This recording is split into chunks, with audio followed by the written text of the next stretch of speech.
Hi everyone, in this episode we're going to be creating a run cycle for our character and also a super simple idle animation. So I've got the walk open from last episode and I'm just going to go into frame 1 since this is a fairly good starting point for the first frame of our run animation as well. And then I'll close the walk action, create a new run action and just press the F button once again to save it. I've made this reference sheet for the run animation, so you can see just like with the walk, we've got our two contact poses on either side, and then the down pose, the passing pose, and the up pose in between. The main difference, of course, between the walk and the run is that with the run we've got this one pose where both the character's feet are simultaneously off the ground. Okay, let's come in and create our first contact pose. So I'm going to bring this foot a little bit further forward and rotate it a little bit more. And I'll of course have to bring the hips down on the Z-axis so that the heel can make contact with the ground there. And I'm going to bring this other leg out, just trailing behind like so. And I'll reset the rotation on the toes there. And probably want to rotate the hips so that the character is sort of leaning into the run to make it look a little bit more energetic. And from front view, I'm also going to make the chest swing a little bit more dramatically from side to side. So I'll rotate that a bit on the Z-axis. And just rotate the neck counter to that to try and keep the head stable. Then the arms are going to come further up. Something like that perhaps. I might just stick the elbow out a little bit more and just rotate the forearm to cross over the body a little bit more. Alright, and I'll bend the elbow here as well a little bit. And maybe bring that further back, like so. That should be just about okay for the first pose. Just going to try and get the head facing forward a little bit better. And then I'll select all the bones, press I to insert a keyframe. And then I'll copy this pose with Ctrl-C. And this is going to be a 8-frame run animation. So I'll come forward 8 frames to frame 9. And Shift-Ctrl-V. And insert keyframe. So we've got our two contact poses. Let's now come to frame 5 for the passing pose. So for this pose I'll bring the left leg back a bit, getting ready to sort of spring off the ground. Like so. I'll bring the hips down a tiny bit. And this leg is just going to be passing the sort of middle of the character here. I'll insert a frame on that. And go to frame 3 for the down position. So here this leg, or this foot rather, is going to be flat on the ground. The hips are going to be nice and low. And this can maybe be trailing back a little bit further. Alright, I'll insert a frame. And then our up pose isn't actually going to be on frame 7, but rather on frame 8, just before the last frame. And this is going to be the highest point, but it's not going to be much higher than the contact frame. Alright, let's insert a keyframe and have a look. I think this is looking okay. I think the character can maybe go a little bit lower down on this down pose, just to try and emphasize the weight a bit more.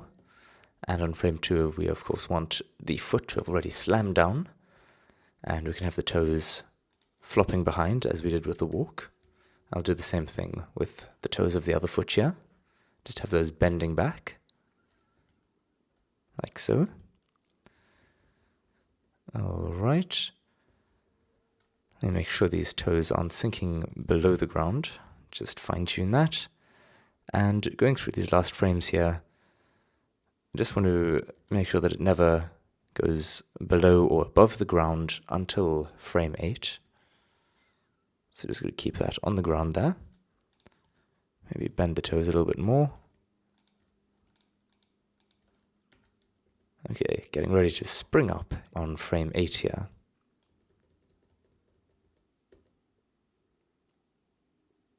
Okay, I think to really see how this is going, we're going to need to copy over the second step. So, as you hopefully remember from last episode, we need to make sure that all of the keyframes here are selected, and all of the bones are selected in the dope sheet summary as well. And then we can press Ctrl-C, bring the playhead to the last frame, frame 9, and press Shift-Control-V. Alright, this is now 17 frames long, so we'll set the end frame here to 16, and let's now press play. I'll select all of the bones and just hide them so we can get a better view here. The character's body here is maybe a little bit rigid. You can sort of perhaps rotate that a bit throughout the run, and the head is looking a little bit rigid as well, so we can hopefully address those two things. And from front view here, this is looking okay, but I just like the weight of the character to sort of shift over the leg that's on the ground. So those are the three things that we'll be looking at next. So let's unhide the bones here, and I'm going to delete these copied keyframes so we can just focus on the first step. So I think on this down pose, we can maybe rotate the character just a little bit forward, and maybe have the head come down a little bit as well. Insert a keyframe.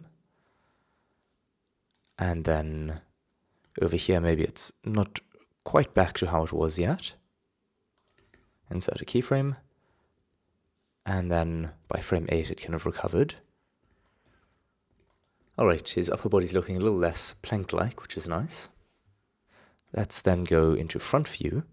I'd like to have it so that as the character's foot comes to sort of plant itself on the ground here, the weight of the character should shift over that leg. So to do this, we're going to want to modify the X position of the hips, but it might be a little bit irritating trying to do that with all of these other keyframes for the hips getting in our way.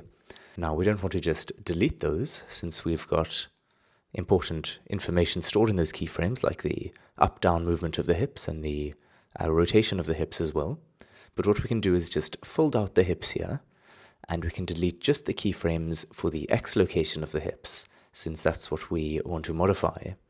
So I'm going to go and do a box select, and just delete all of these X location keyframes between the first and the last. And then I'm going to come over onto frame 3, which is when the foot first is resting completely on the ground here.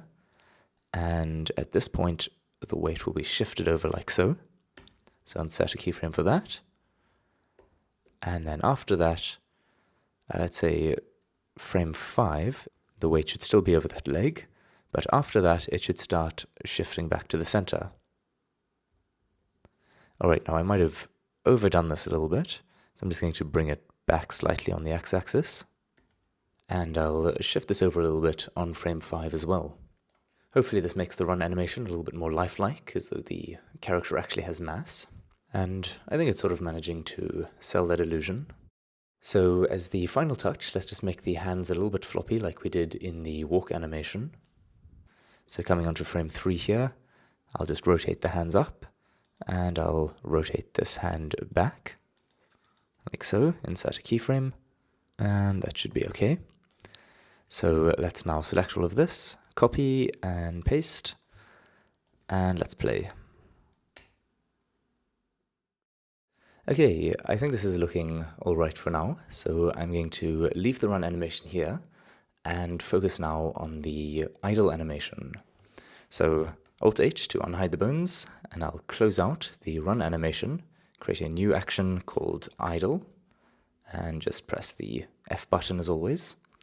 And then going to frame 1, I'll reset the pose with Alt-R and Alt-G, and let's then just set up a slightly natural looking pose here. Bring the hips down a bit, bring the arms to the sides, loosen out the fingers slightly.